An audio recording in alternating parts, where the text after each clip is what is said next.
There you go.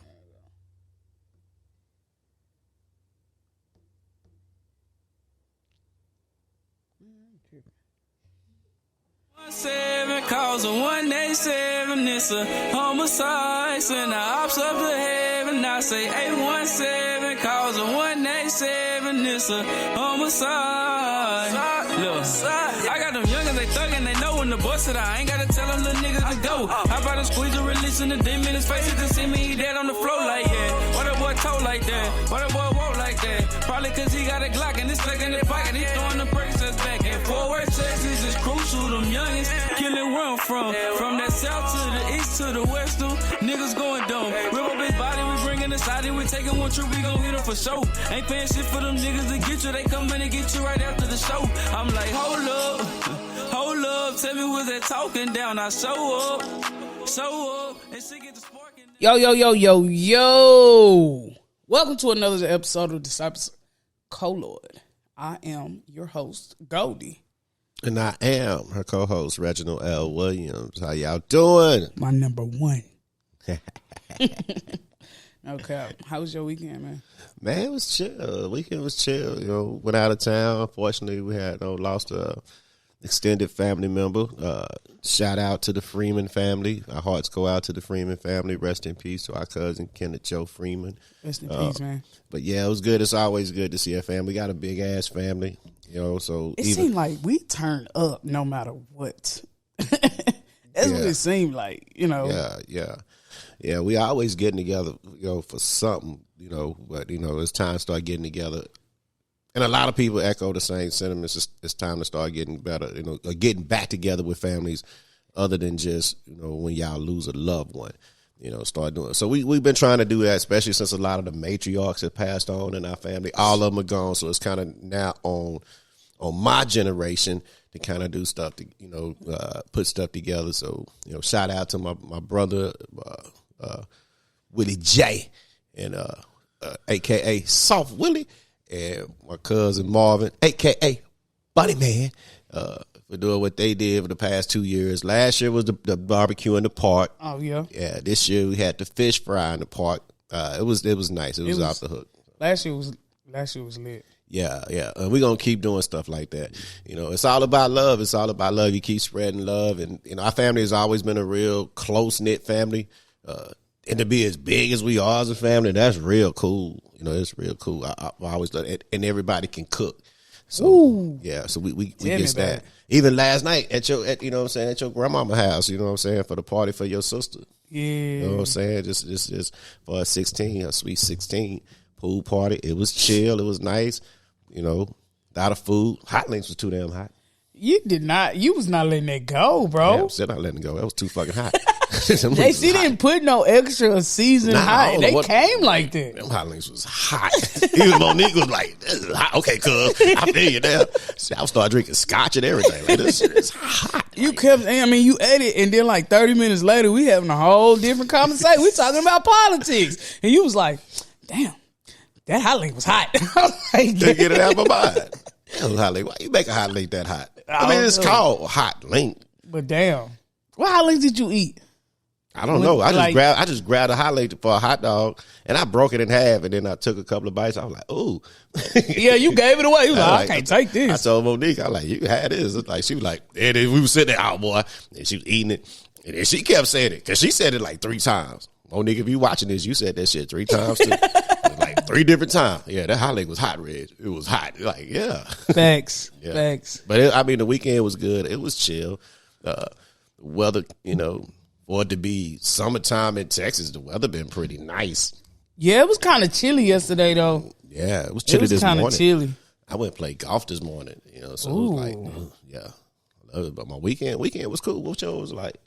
My weekend was work, as usual. Like, no cap. Like, I'm trying to move, and then when the fucking episode don't come out right, you just be like, hey, man. So I got to make sure that drop on time.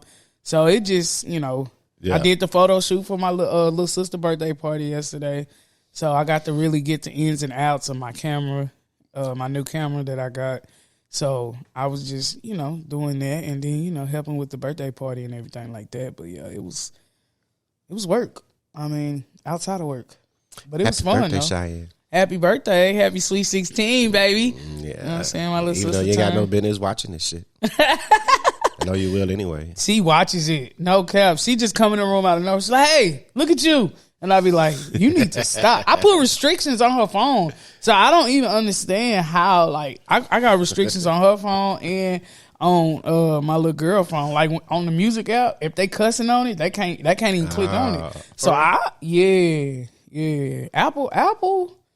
let you take care of business. I ain't even gonna lie. Apple is not trying to hear them getting blamed for what if your child is watching some inappropriate things and they got an iPhone, it is absolutely your fault. It's no one else's fault but yours. So because they got it where I can literally control her phone. And then sometimes I just be like, damn, am I being overprotective? I don't want to say that. Like her dad be like, you don't think you're going too far? And I'm like, no, because it's like you make those type of mistakes and then they grow up and then they tell you like, oh, well, this is what, you know what I'm saying? I don't want that. You know what I'm saying? So I just monitor everything she watch. I monitor everything that she do on her phone because you let these little kids get these phones and it's a whole nother world inside of her. You know I can agree with that. Yeah, some stuff they should not be exposed to, and there's some stuff you can't protect them from or hide it from them because what you don't teach a child or talk to your child about, they'll pick it up at school. Yeah. You know what I'm saying? So, yeah. But she's 10. That's still my baby. And she getting so independent. I'll just be like, God damn it. Remember she was just a little bitty baby. And you used to be like, hey, Johnny. And then I'll just be like, that's my baby. She's still my baby. But she be like, Mama, I want to go with my friend. I'll be like, you don't want to go with me? She be like, she had a play date. First play date. I almost cried. I'm not even going to lie to you. Like, I almost cried. But, yeah, she had a play date. She said, Mom, I want to go to the park. And I instantly was like, no. But then I was like, but my inside, I was like, no. And then she was like, oh, yeah, it's going to be my friends from school. It's a park down the street. Can you take me? Can I go? And I was like, yeah.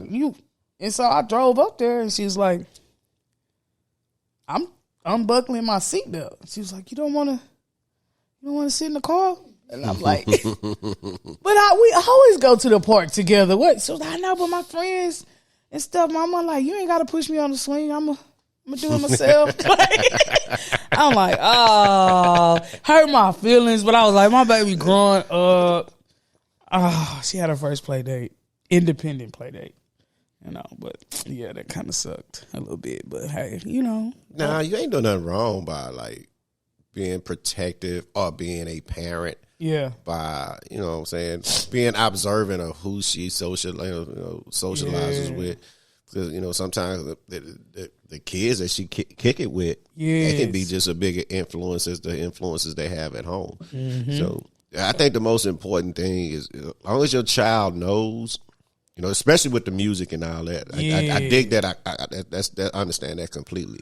But for us, like her friends and stuff, as long as she understands and knows, you know, to be a leader and not necessarily be a follower. That way, can't nobody get her in trouble. You know what I'm saying? Yep. Because, you know, your friends, you'll have friends, your kids will have friends. Everybody got friends that do stuff that you don't agree with all the time. But, you know what I'm saying, that don't mean that you have to do the same things they do. You know, because sometimes you can be the person that brings out the best in your friends and call your friends out when they doing stuff wrong too. Yeah, that too. Yeah, her dad was like, you went too far. I got an AirTag, bro. You don't know what an AirTag is? Mm-mm. Oh my God. Apple is just running the game. Well, you can follow them? Yeah. Like it's a little thing. Oh man, dang, it's in my bag. Mm-hmm. But I got one. See my bag? Mm-hmm. It's a little AirTag.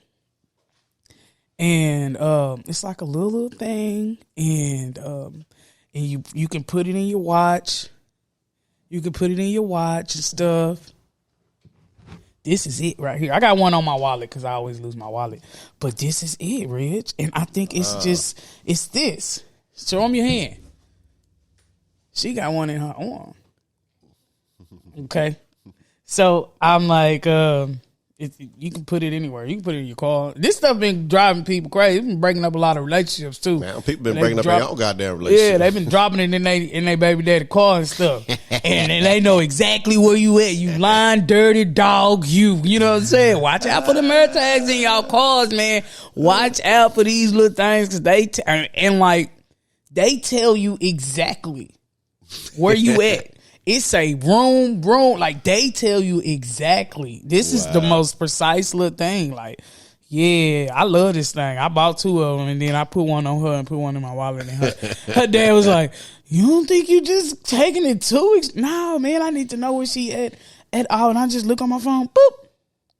Yeah.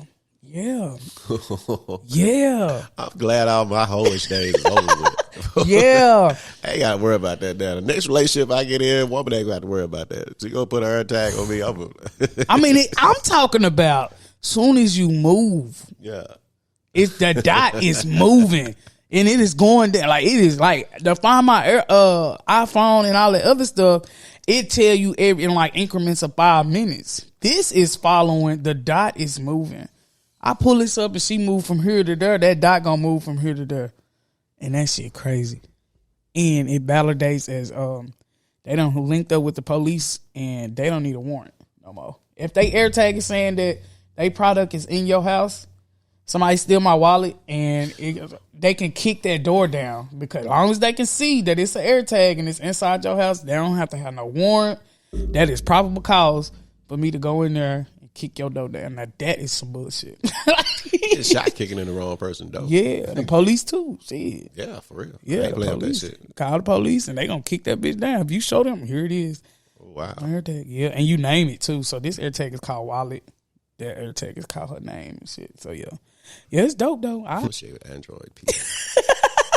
I know it sucks. No, I don't. I'm not gonna say that. But it do come ugly though. When I see it, I text somebody. I used to be like, "Bro, why you got this green shit on my screen?" Yeah.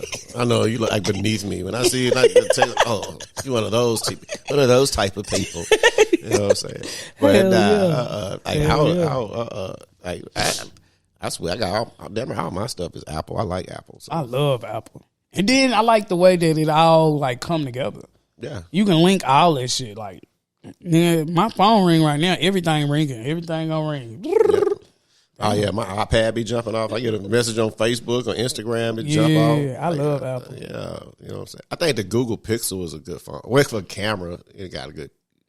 The Google phone is good. The Pixel. Yeah. One of my homeboys got one. He keep on trying. You need to get this, and I'm like, no, I don't want it. So like, you got one, you good. It's good. Cool. I'm just gonna say I know somebody got one. Yeah, I ain't doing that now. I don't want it. I hate when people say Androids are better than I. No, the fuck it's not. Good. They not just trash. They don't step their game up a lot. Yeah, Androids are good. They not. Yeah, they not fucking with this. I liked it because I like no matter what country I was in, and people with Apple phones, you know, I can FaceTime with them. I can Wi-Fi call them free and all that. Yeah. So I never lost contact when I would be in different countries with people that had Apple phones. Everybody else had the Facebook Messenger. They had to use Messenger to call me and video chat with me. Yeah, but yeah, that's cool. Yeah, facts. I might get me one if I get me a. Now, if I get a girl that I can't trust, I don't need that. Yeah, you don't need it. I have to see what I need. I'm not putting this on my. I have a 10-year-old daughter, just in case she is somewhere else that she don't need to be. Like somebody get her or something happens to her. I need to know where she at. It just lets me sleep or let me be at work and be okay. If I look down and it's 1:00 and I know she's supposed to be at school, I know she made it there. You know what I'm saying? I know you at home. You know what I'm saying? Like, I know you walked home. I know you made it to school. That's the only thing I use it for. Yeah. Or then her baby daddy, or my baby daddy, I'm talking about her baby daddy. My baby daddy be acting like he don't know where the hell he at when I be trying to meet him. He still don't know how to send his location. It pisses me off. So that cuts out all of that. Don't worry about it. Is Journey in the car with you? Yeah. All right, I'm on my way to you. I don't even have to. How you know? The AirTag. Don't worry about it. Because he be like, oh, I forgot, or come on, man. I'm already on 20. I'm here. Like, where you at? Yeah, it got a lot of useful quality. That probably could have helped. Like, it was this 15-year-old girl, right, last month. Her dad took her to a Mavericks game, and she got up to go to the restroom. 15-year-old girl got to go to use the restroom at American Airlines Center here in Dallas. End up leaving the arena with a man. Didn't come back to his seat. Father was, distraught trying to find his daughter. Called the police. They called the Dallas PD. Dallas police came, told him, because they was from North Richland Hills. Yeah.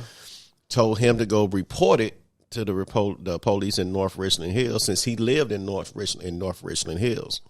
North Richland Hills police told him he should go back to Dallas County, since the crime happened in Dallas County. Oh, it's a child missing. We don't have time to do all this shit. Really don't have any time for that. Anyway, it turned out to be good. The story ended good anyway, because they ended up finding his daughter. Without the help of law enforcement, he ends up finding his 15-year-old daughter by finding nude pictures of her on the internet, her being sold for sex. What? And found her in a hotel room in Oklahoma. What? Damn, that was fast. And 10 days later. Now, there's certain people trying to sue. They're going to sue, planning on holding the Dallas Mavericks organization accountable, holding the Dallas County Police Department accountable, holding North Richland Hills Police Department accountable. Thanks. And also holding the hotel accountable also, because not only was she found in that hotel room, at a hotel room in Oklahoma, that they rented out several rooms. This one person rented out several rooms, and people coming in and out these rooms. So, they be trying to just get their money. They don't give a damn. They know they selling pussy out their hotel. Yeah, they is. But the thing is, though, you're promoting sex trafficking. You're aiding sex trafficking. Yep. There was a 15-year-old girl, and I just okay, she left with the dude. She didn't have to leave with him. So, I remember Chappelle said something one time. How old is 15 really? You know what I'm saying? Because she left with the dude, even though she, is not right to prostitute her. But, I mean, that would mess me up if I took my daughter to a game and I couldn't find her, and then you're not getting any kind of help. Yeah, that shit would drive me crazy. I lost my daughter in Walmart one time. I was high, and I kept walking, and then she just wasn't behind me no more. Nigga, that is the worst fucking feeling in the world, and it only lasted 2 minutes. I was hollering and shit. Johnny, where you at? Where you at? See, right here looking at the toy. God damn it, girl. But it just made my heart. It's the worst fucking fit, let alone 10 days. 10? I can't do that. Not 10 days. Don't do me like that for 10 days. But yeah, I feel terrible as a mother. I don't know if, I'm pretty sure you feel terrible too, though. We lost my daughter, Angelina. Lost her at Hurricane Harbor one time. You lost her at where? We lost her at Hurricane Harbor. What the? Oh, shit. Your we was getting stepdaughter? ready to leave. Yeah, we was getting ready to leave. And we, that big wave pool. Mm-hmm. We was all coming out of the wave pool. And she was right behind us. Everybody's getting out of it because the park getting ready to close. And she was right behind us. And then we just turned around and we all gathered together. And then she wasn't there no more. It was we found her 15, 20 minutes later in a place where they take lost kids to. Oh, my God. Oh, you lost her. Yeah. How old was she? Man, she was about maybe 4. Oh, my God. Oh, you was losing your shit. I was sick. I'm talking literally sick to my God stomach. damn. Sick to my stomach. It was she was just behind us. Just behind us. And we was in the shallow end because she's 4 years old. So we all in the shallow end. We waiting on the park to get ready to close. And when it's closing, they close down the big wave pool. We all walking out okay, there's Angelina right there. We're looking and getting all the rest of the kids. It was okay, yeah, where Angelina go? Damn. Well, that was jacked up. That was messed up. Oh, I know. She was spazzing the fuck out. Yeah, she probably was. I don't even know if she remember it now. Nah, you can't forget no shit like that. I still remember losing my child in Walmart. Yeah, but she's 4 years old. Angelina's so spoiled. She don't. I don't remember that. Oh, you talking about her, not the mama? Oh, okay. I don't know if I might remember. She probably do too. Hell yeah, she remember. They'll blame me shit. for a whole bunch of shit. You got these It's your kids, so fault. you leave me alone. Got her back. Now you can buy everything she fucking keep asking you for. Moms. Moms. Yeah. It's something about those girls though. I don't know. They say that the girls, it's like it's something about the daddies with the girls. So you got girls, right? Yeah. I got So all girls, yeah. Okay. So you don't even know, right? Like she has my daughter got a younger brother, and how he can't bat his eyes and get his way, but she can say this man done like choosing between the light bill and getting her nails done, and if she really just he be like, man, I'm just gonna go ahead and pet her here, man. And I just be like, is you serious? He be like, yeah, man, just give it to her, get the nails done, man. I be like, shit, not me. And we paying these lights. I'm not gonna pay no late fee. Yeah, I was lucky. Hell no. My girls never care for that. They don't care. They grown and they don't care for that. They still don't. They still. I just seen her. She said, I ain't did this in a long time. On Facebook, she was like, I haven't did this in a long time. I was like, what? Because she got kids now. Yeah. Like, she got to decide whether she want to feed her kids or get her nails done. Yeah. Your priorities change when you have kids. Yeah, definitely. Yeah, so I ain't never had to worry about that. They like getting their hair done. I love getting their hair done for them. Yeah. The girls, they need to have their hair done. But as far as nails and stuff, that's extra accessories. You really don't I'm raising need. a diva. Yeah. Well, as long as she made to do it for herself. Yeah, right. yeah. Well, she see me go to work every day, so Yeah. I'm great. You got to get a job. Example. Yeah. Great example. Yeah. We have to do something. Babysit ain't gonna cut it. Shit, you got to babysit a whole bunch of kids at one time. Do that. And that shit is getting high, man. Getting your nails. Man, I remember them boys was like $20. Now it's about $100 to get everything done. God damn. And then what? It ain't nothing went up. Why is y'all steady raising? It's cool. If fools keep paying for it, they'll keep doing it. Yeah, it's That's cool. how they do it. But yeah, I thought that was messed up that, you had two law enforcement departments really not putting any effort to help this man find his daughter. This man found his daughter by way of just on the internet found naked pictures of her and her being sold for sex. That is fucked up. Because they can find police can find whoever they want to. They found this woman in Kansas City, in Wichita, Kansas, right? Mm-hmm. This woman, boy, this woman, when you gotta go, you gotta go. Yeah. I dig it. When you gotta Use go. the restroom? You gotta go, you gotta go. But this woman right here, she had to go. I think she just picked this place to go. I think she was mad at this place. And she goes, and she's in this beauty supply store, and she goes number 2 in aisle 8. So they dubbed her the pooper-trader. They finally identified this lady. I seen that when it was just like she just shitted in the grocery store. Nah, it was at a beauty store.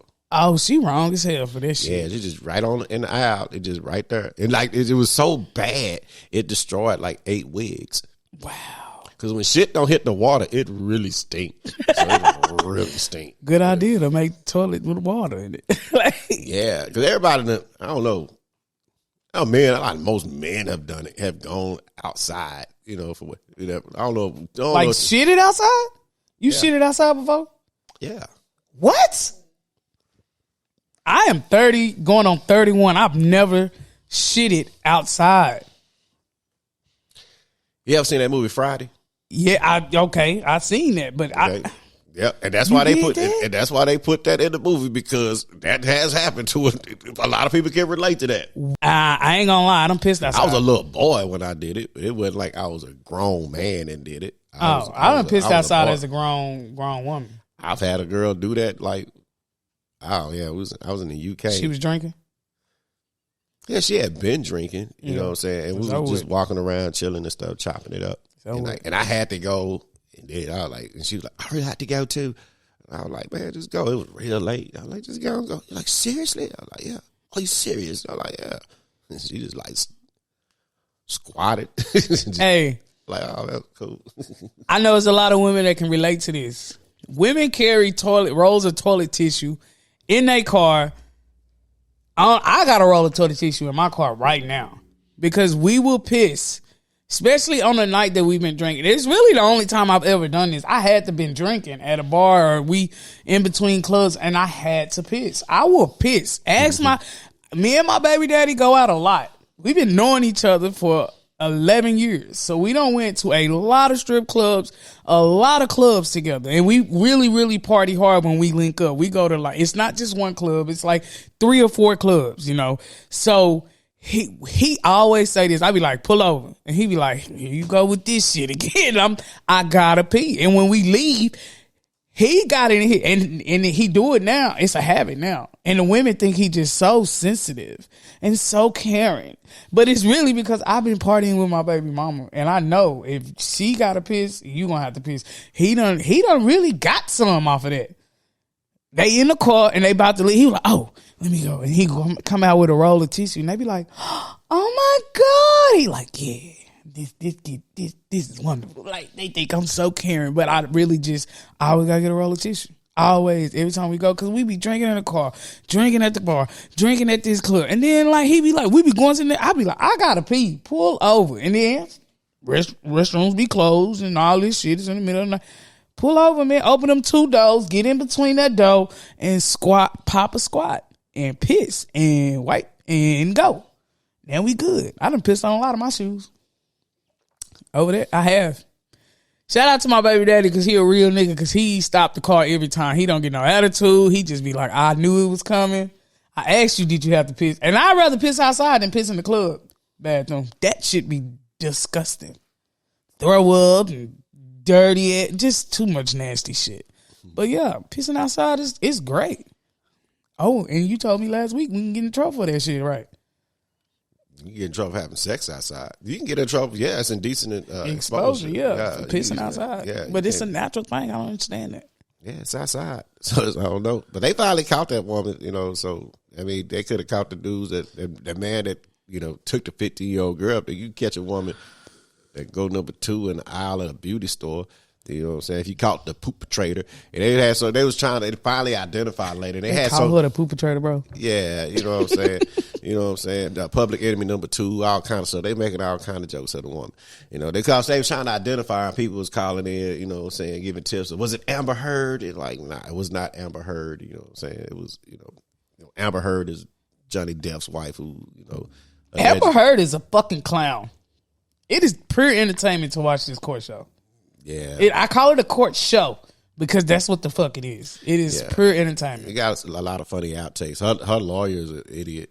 Yeah. Like all over the stupid. I kind of watched a little bit of just some of the the reels and shit. Yeah, reels and stuff. I was like, okay, it ain't really worth my time. Did you see the one where she looked like she was like snorting drugs on the stand? I was like, that's some bold ass white people shit right there.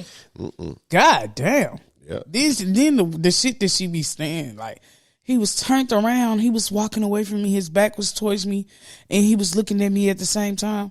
And I was just like, how the fuck is somebody turning around with their back face towards you and looking at you at the same time? This nigga got to have a long ass neck with no muscle in it. He just got an elastic neck. Half owl or something. Yeah.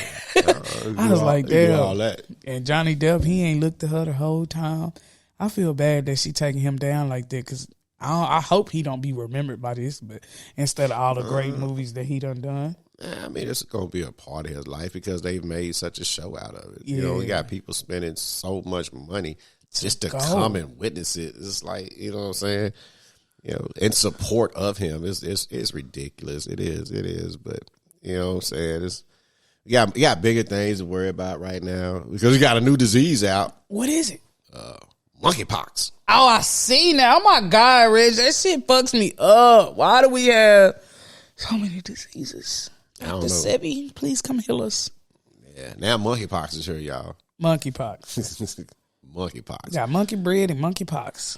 It ain't supposed to be deadly or anything like that, but, it looked disgusking. Yeah, it all looked disgusting. It looked like a new herpes. Yeah, you know it do. On your skin and shit. Yeah, I'm watching people now. I'm kind of staying in the house now. I'm watching it, who I hug and kiss and stuff. And you know what I'm saying? I don't touch everybody.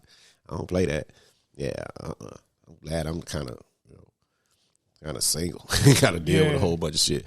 Yeah, y'all be careful. I ain't worried about Johnny Depp in his case and then all that. Like monkeypox. Like, where did that come from? Like, is this shit just coming out of nowhere? Like, where the fuck is this shit coming from? Nah, a lot of this stuff has been around for the longest. It's kind of like it just not coming out. It's kind of like measles. It's just rare. It's not that it's just not coming out.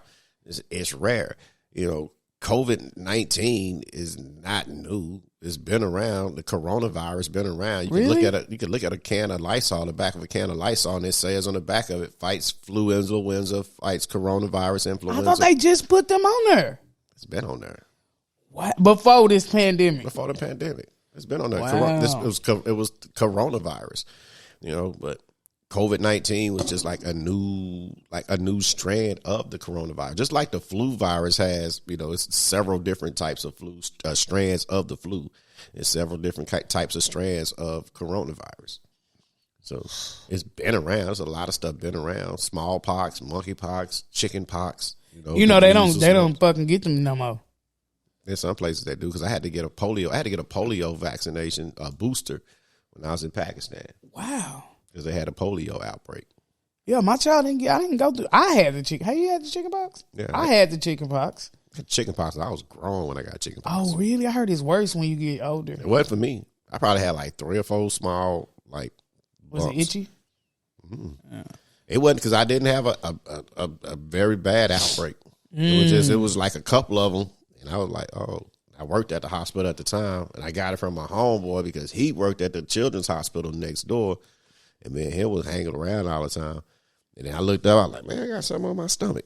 And I went to the ER. They're like, yeah, you got chicken pox. Damn. I was like 20. That shit crazy. Like 21, 22 years old. Like, Yeah. I had chicken pox at the ground. I thought it was going to be bad, but it wasn't bad. My aunt, which is 4 years older than me, we all stayed in the house together, and she had chicken pox. And my grandma, just because, back in the day, I hate to sound so old, but back in the day, everybody got chicken pox as a kid. You knew you was going to get it. It was cool. You just stay home from school. You was going to get it. And so when my aunt got chicken pox, my grandma was like, go on in there with her and get it. I was so fucking mad. I was like, why the fuck?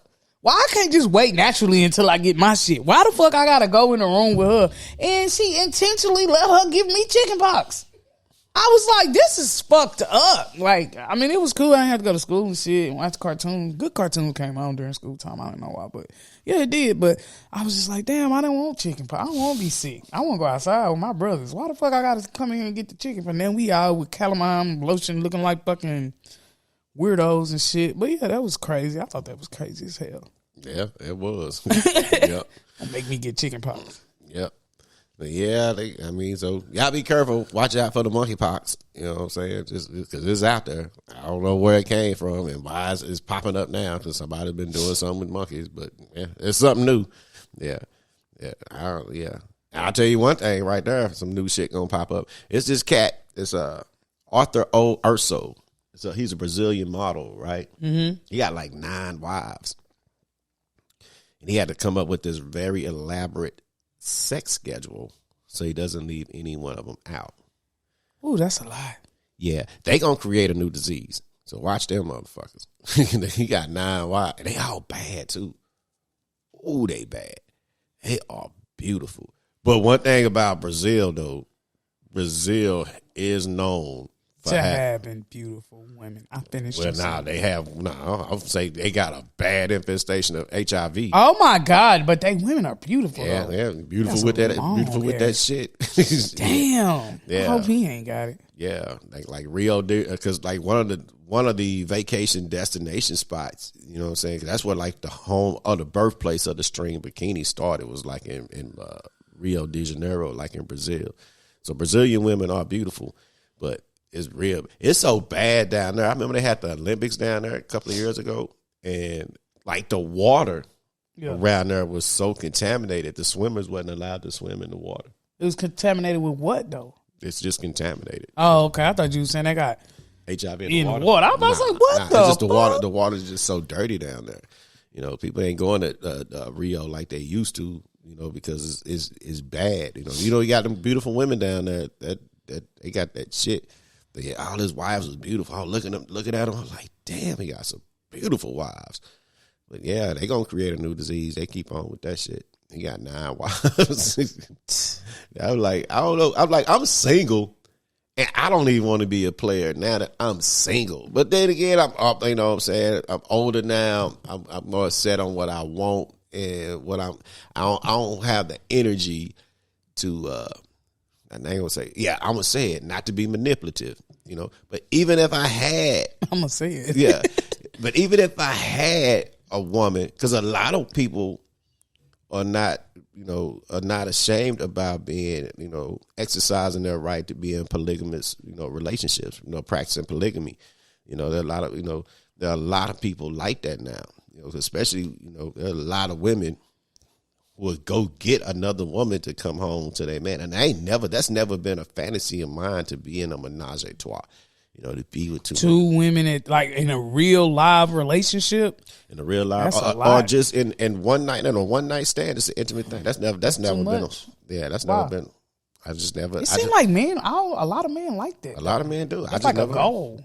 Yeah, that's never been a fantasy of mine. Wow. Yeah, so I don't even have it. I gotta entertain multiple women right now. You know what I'm saying? Like I'll probably have like one or two friends that I text, you know, just to say good morning to, just because they're real cool people. They good people. I like having good women in my life, but trying to entertain women on an intimate level. Yeah, I'm past that stage. Yeah, I'm past that stage right now. But this dude got 9 wives, but he had to put together this schedule so he don't leave none of them out.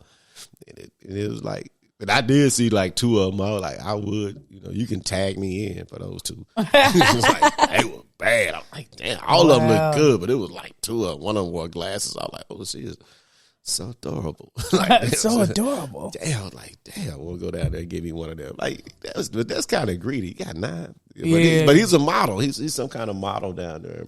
Arthur O. Urso. He's like this Brazilian model, man. So, I mean, hands out to you, bro. You know, but yeah, y'all gonna get monkeypox and all that shit. y'all gonna get all kind of shit fucking around like y'all do. But yeah, that's wild. That's wild. Man, did you like my status on Facebook? Which one? I said my car is gonna have to get a job because I'm tired of paying for this gas all by myself, and I meant that. And they said that it should reach $6 a gallon by August. And if gas really surges to $6 a gallon, I feel like it's unethical to require to go into an office 5 times a week. I just feel like we should have to cut that shit down in half or something because gas is too high. I feel like that's why they did it because of the coronavirus. And a lot of people ended up working remotely, start working from home. You know, they claim they lost a lot of money. Now you can't lose any money because people, it's a primary necessity. You know what I'm saying, that people need because of transportation, you know, to move goods around and all of that. One of our main modes of transportation is by truck, 18-wheelers, and then it's by a train, you know. And then planes, you know, we get around by planes. So they lost a lot of money because people wasn't traveling like they were during Corona, either flying, and then people wasn't working, you know, going into work. Yeah. But to come out and have these record-setting quarters, the CEOs from Exxon and Shell and Mobil are having these profits in the billions. You know what I'm saying? And that's just straight exploitation. And there's nothing our elected officials can do about it because they cowards. You know what I'm saying? It's just nothing. It's just the rich getting richer and just saying pretty much to us, just giving us the finger to our face. You know what I'm saying? And what are you going to do? Buy an electric car, whatever, you know, which you can't drive that far anyway. Try driving an electric car from Houston to Dallas. You have to stop and recharge that sucker twice. You know, so yep. It's just sad. It's just, you know, we are pitiful. We are so pitiful, and you know, hail ourselves as the greatest country, you know, on the planet. Yet, you know, large corporations and business owners like that, they really don't give a damn about us. It's all about making that almighty dollar because we're a capitalistic society, and that's sad. They are projecting it to go $6 just because. No reason, just because. They can't justify. You can't justify when you are announcing record-breaking profits in the billions. So there's no reason to do it other than to make money. Yeah. That's just my opinion. Let's just be honest, guys. That's just my opinion. Let's be honest. This shit is getting out of control. This shit is getting too far out of control. Yeah, they're going to end up creating supervillains, man. Yeah. People Super gremlins, call him that. Yeah, because, I mean, some dude, like, some people stole some gas, like 1,500 gallons worth of gas, over $5,000 out of gas on the west side of Fort Worth last month. Hey, good luck on that one, man. Because, hey, if you watching this, sell me a couple gallons. Shit. Just saying, I'll buy it. It's jacked up. It's not right. And people want to blame it on, Biden for shutting down the pipeline. It ain't him. It ain't got nothing to do with that because the oil field, people working in the oil. I got family members in the oil field that keep working. They've been working. They ain't stopped working. They keep drilling. I know people that work out offshore oil rigs. They still working. So we have oil. We have our own oil reserve, but they just choose to make more money off us. Ain't nothing we can do about it. It's messed up, man. It's messed up. It's fucked up. Yeah. They wrong for that shit. But it's cool, though. It's cool. It's no biggie. Hey, man, I had a quote. I know you do something with quotes, but it's just I just seen it, and it looked cool. It sound cool as fuck. And you tell me what you think. It says, the goal is not to survive the 20s, to live through your 20s, to be and retire at 65. But the goal is to learn through your 20s just so you can retire at 65. To retire at 65. What do you think the actual age to just, the appropriate age to retire? I would say 55.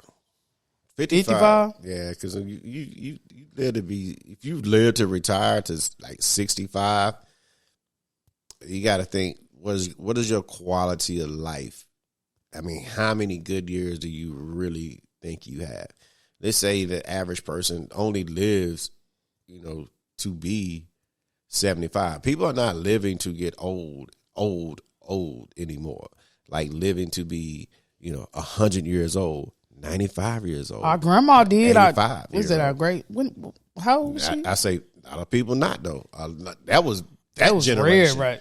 Oh, you talking about Mama. Yeah, you talking about several different generations ago. Yeah. That was our great grandmother. My great grandmother lived to be 109. Yeah. My grandparents both, Dahl lived to be 91. My grandfather, he lived to be 85. Yeah, but a lot of people not now. It's gonna be hard pressed to see a lot of people, especially because we don't eat a lot of fresh food like they did. They had their own gardens. Growing up, we had our own garden. We ate out of our garden. We ate the food that we grew. You know what I'm saying? So a lot of foods today are so are packed with so many preservatives and additives and steroids and stuff like that a lot of food that we consume today are really not healthy for us.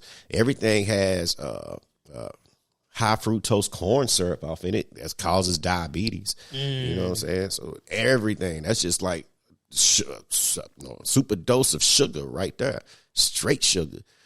So the food is not healthier. We don't do a lot of things healthier for us.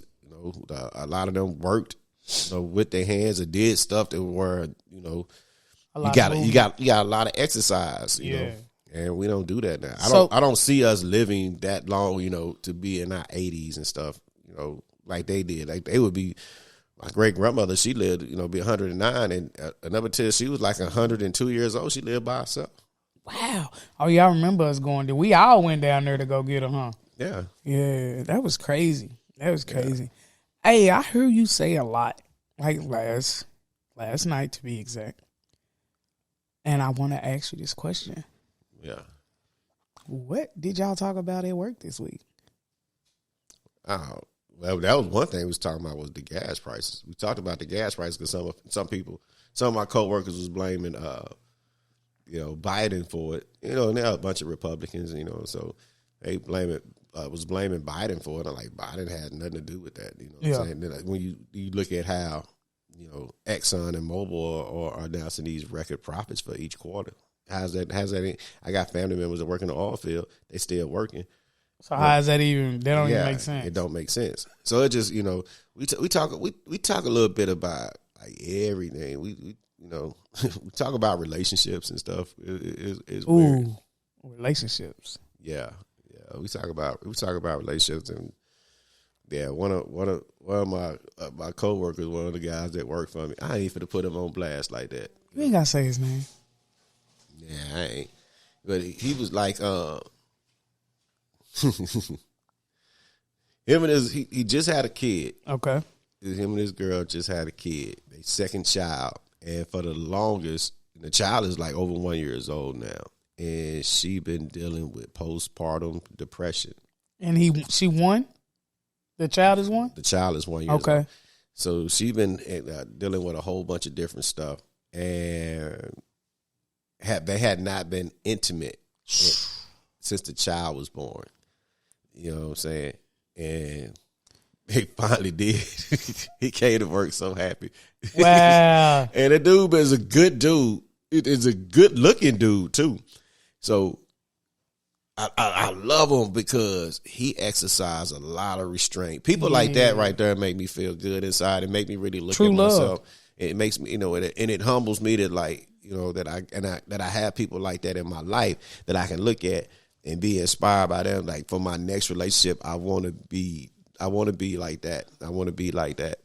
Not like go that long without having sex. That's a long time, but I feel like I like him. Yeah. Yeah, I do, because me myself, after having my daughter, I went through postpartum depression, and that's the farthest thing on your mind. And you don't do it purposely. Nah. It's not a purposely thing. Yeah, and that's why he was so sympathetic to her issues, and her feelings, that, it didn't, it was bothering him, and I was talking to him about, hey, try this and try that with her, and nothing was working. Then I was like, and I was like, okay, I really can't. I don't have any advice for you, because that is so hard, bro. And I hurt for her too, because I can't understand that. I can't as not as a man. Yeah. I can never have kids. So I won't know what that feeling is. I can't fathom. You know what I'm saying? Her emotions through that, because I have no idea of what that means. You come out on, when you deal with it, you come out on top. You come out knowing like, okay, I got over that. Yeah. So I can whatever. If I got over that, because it's like your mind and your body playing tricks on you at the same time. Like this is a body and a mind that you full control over. Mm-hmm. And then you like, oh, everybody has a baby, so it's not, so you like, everybody do it, you know what I'm saying? So yeah, let's have a baby, baby. Let's reproduce. I love you, you love me, let's reproduce. And then it takes a toll on your body. Every woman don't go through postpartum depression, but it takes a toll on your body, in your mind, and you did not see coming. Like, you just be thinking the worst in the world. Like, you just be like, my body is never going to be the same. It is not even the same. This is not the same no more. What is going on? Like, what? And then you just, your body and your mind, your body is totally different. I wonder if that's something new, because a lot of women, I never heard of it until, probably, the last 10, 15 years or so. Yeah. Because so many women, when I was growing up, dealt with trauma a lot different, I feel like. I mean, they had a lot of kids. Yeah. So my grandmother had 12 kids. One of my aunts, she had 12 kids, 12, 13 kids. So yeah, just like it seemed like that's something that's new, because a lot of women when I was growing up had a lot of kids. My mom had 5 kids. My grandmother had 12 kids. One of her sisters had 12, 13 kids. So I think we deal with trauma different though. Yeah, I don't think they cared about it wasn't trauma to them. They had a kid. It was just like, okay, your body changed. I had kids. That was just it. It was just, I think the way society tries to depict of what a woman's supposed to look like and body shaming them as far as what they really just put out there. Oh no, Rich, I don't think so. They didn't do that. It was my mom. It was just a lot. It's just an overwhelming feeling. It's just, and then I had. But you said it's a mind and body thing. You say in your mind, you really, it's like a flow of emotion. It don't necessarily have to deal with, oh, I'm fat, because honestly, when I was pregnant, that was the smallest I've ever been. You know what I'm saying? I was small after I wasn't big and overweight. No, it's not that. It's just. That's the only thing I think of. That's what he was telling me, that his girl had a problem with her body. Yeah. She was ashamed of her body. It's an undescribable feeling. Yeah, and I was like, because like older TV shows when we grew up, they didn't have, the women wasn't just like beautiful women. The one, especially the women that was mothers. Florida Evan wasn't she was a beautiful woman. You know, when you just look at her and just, you know, like, okay, she's a beautiful woman, but she wasn't the prototype kind of like beautiful woman. The woman that played the mama on All in the Family, Edith, she wasn't like a beautiful woman. There was very few women on TV that in that house, in that mother-like role, that housewife-like role, that they made out to look beautiful. Now they made them look like every other woman that you see that has kids, you know. So, but now, even, you know, Claire Huxtable was fine as shit. Yeah, I she watched was. College Show. I be watching old clips of that today. I'm like, yeah, man. Especially when she started busting out singing. Maybe she had a couple clips when she started singing. Oh, she had a beautiful voice. But I think with me, I think I was just like, I don't know. I just became insecure. I've always been the most confident person. Like, I'm very confident. And I don't know. It was like my mind was like playing tricks, and I'm like, I am not insecure. I love myself. I've always loved why am I feeling like this?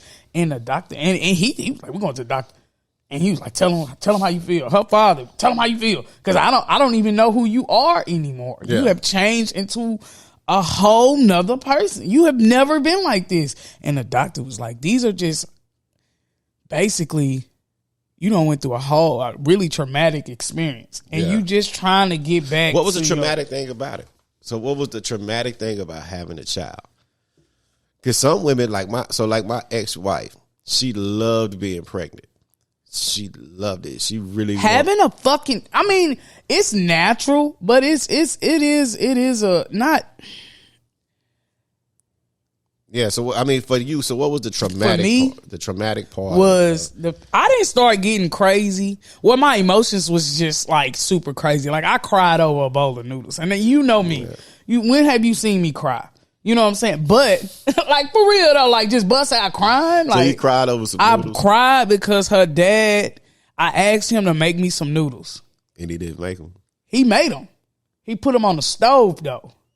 And at that time, that's what I craved. I craved noodles. It was the only thing I can keep down. So at that time, I only wanted noodles in the microwave. Don't know why. Still to this day, I don't mind if they on the stove or on the mic right now. But I was a totally different person pregnant. You know what I'm saying? What I knew all my life had just changed. You know what I'm saying? So he had came in, he cooked them on the stove, and I remember this feeling. And it's crazy because it almost brings me to tears because I can remember how I felt. He came in, he was like, here you go, babe. Here are your noodles. He cooked them on the stove, and I could taste it. When I ate it, I could taste. I didn't see him do it, but I tasted. I said, you cooked these on the stove? He was like, yeah. I was like, you don't even love me to even, as I'm saying this shit, and I'm actually feeling like he don't love me, and I'm crying. He looking at me like, are you fucking serious? And I cried, and I was hurt. But in the back of my mind, I am still thinking like, bitch, is you really crying over some? But I couldn't control it. I had no control over my emotions. Like, I was crying over the simple. I used to watch baby shows. You know them on that network where they did the baby shows. I haven't watched it since I had a baby, but the whole time I was pregnant, I would sit at the house and watch the birth of a baby on that show. And I used to cry.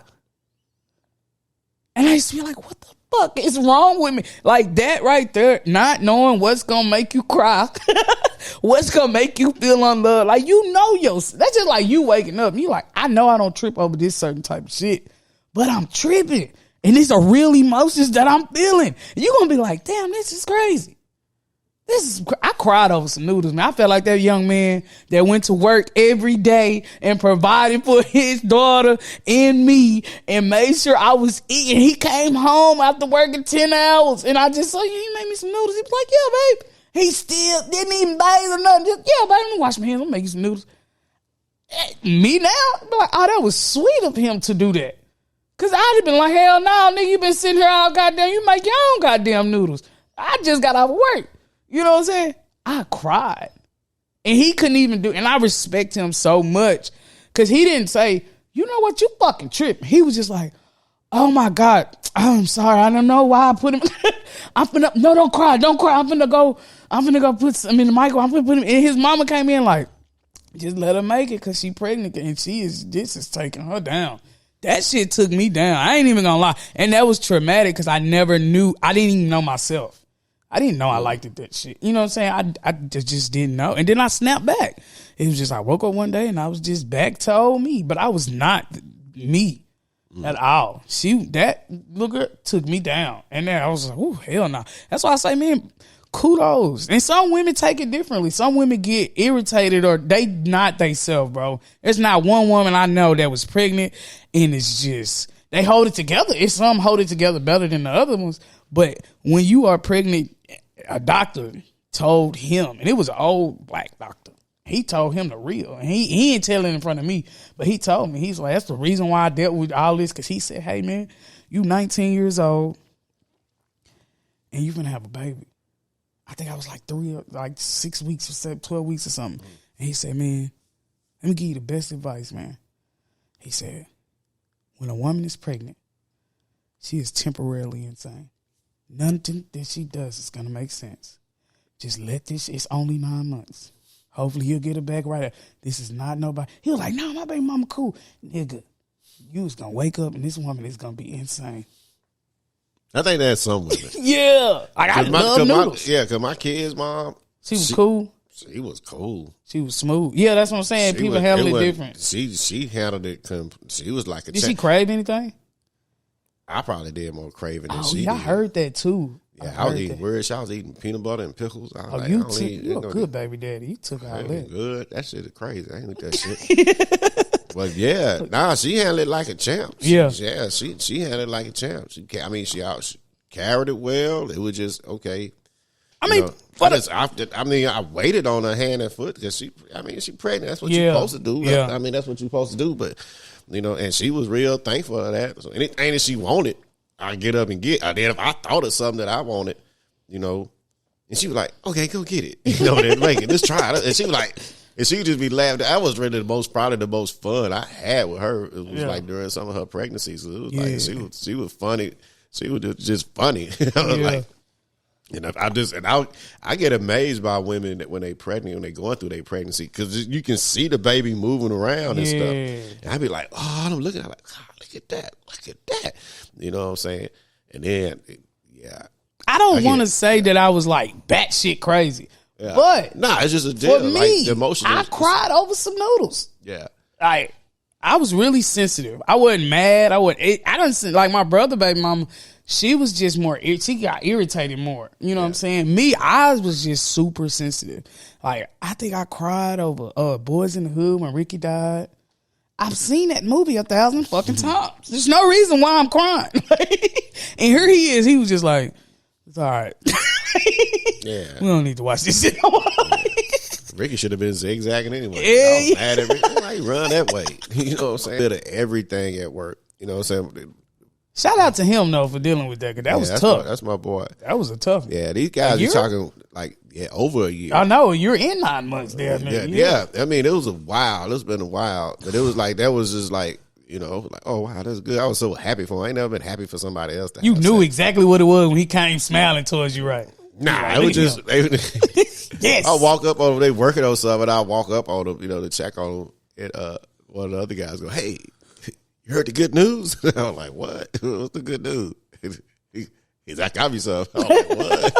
I'm like, "What?" Like, yeah, man, we went way in Oklahoma. Went to the hotel room. I'm like, "What?" I'm like, man, that's good, dude. Kudos to him, and he real for sticking around though, because He a good man. That's a good dude, man. That's a good dude. He a young dude, and he's so cool. I love him. I mean, most of the people I work with, especially the guys that work for me, you know what I'm saying? Like pretty much all of them. I love those dudes. I love a lot of people I work with. Yeah. But these dudes, because when you go out and you in the field, and you know what I'm saying, you in the field for months at a time, you end up spending more time with some of these people than you spend with your own family at home. Facts. So you end up, developing these bonds and stuff like that, and y'all share like intimate details about each other's life, about stuff, and we just sit up and we trip and we laugh, and they are fun. They are really, really fun guys and great guys. But we talk about a little bit. It's cool because we can talk about stuff that normally other people would talk about and might start an argument. But it don't with us because we have very open and candid conversations, Have y'all talked about like religion? Oh yeah, we always talk about religion. Okay, because that be like that number one thing that gets everybody riled up. I don't even talk. I just be like, I actually, you the only person, and Ed, my uncle Ed. Yeah. Y'all two the only people that I can really just, because I kind of feel like we have the same belief, sort of, but religion.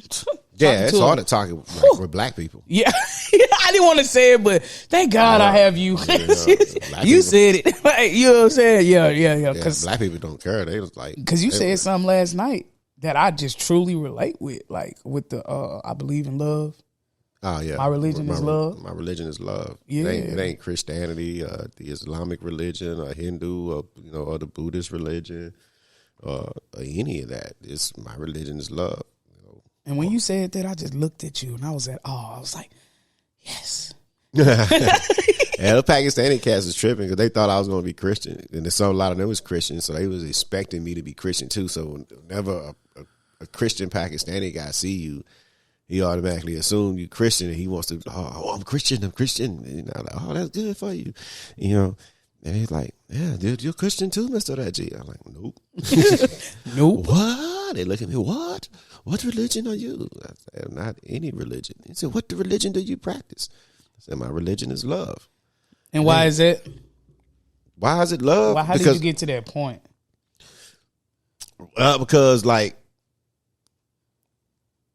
remember the 9/11 attacks, the terrorist attacks? Oh yeah. And I felt a certain type of way about and I'd always been cool with Muslim cats because a lot of stores in our neighborhood were ran and operated by Arabs. Yeah. So after the 9/11 attacks, you develop a biasness because the media feeds it into your head to have this biasness.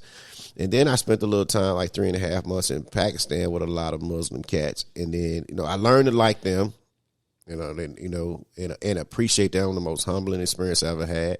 And then I had 3 cats from Saudi Arabia spent 6 months with me here in the States because I was getting ready to move to Saudi Arabia for a while. We was going to build some simulators. So I was training them. So after I spent a little time with them, especially when I went to Saudi and they hospitality over there and the way they wasn't trying, even though this is a Muslim country and every, few hours they pray 7 times a day. So you hear it come over the loudspeaker. Yeah. It's prayer time. They never tried to enforce their religion on me, and we would talk openly about religion. And it started for me really a long time ago. Even I think when I was in college, I took this class called Religion and Philosophy when I was in college. So that opened my mind up to different things because I learned that I believe what I believe because that's what I was taught and raised to believe. Mm-hmm. Had I been born in a different family, because I grew up in a Baptist household, but I went to a missionary college. And the way they worship and praise is different. Yeah. The most I ever learned about the Christian religion came from Jehovah's Witnesses. So I just started looking at looking at my religion and religion as a whole. And it's a lot of good things and philosophies and teachings that people have that you can take from bits and pieces from all of them. Because I don't believe any one of them is actually right or correct, because if I listen to the stories in any other religion, I'm like, oh, those sound stupid. But then when I look and listen to the stories in the Christian religion, I'm like, oh, those sound stupid too. Yeah. But only because it's the religion that I was born and raised to believe, I thought it was okay. But if you wasn't, you would think it was stupid. You like, oh, that's dumb. That is really dumb. Like, they really believe that. It's like, somebody, you really believe somebody lived in a well for 3 days? Like, whoa, wow. Like, oh, wow, he walked on water, huh? Like, wow. Like, that is pretty amazing. Like, you wouldn't believe it. You wouldn't believe it if it wasn't your religion. I had some, well, growing up, I've always had questions. Right, but we was also taught this is what we believe. This is it. This is this can't happened. Question it. You can't question it. It's to have faith. And I'm like, okay. So as I got older, I was like, man, my teacher, I asked her about it. Her name is Miss Beatty. I was my mom was in the Army and I was in Kolord at this school. Her name was Miss Beatty. I would never forget because she always taught me. Like, we was cool. And I asked her about it. And I was like, man.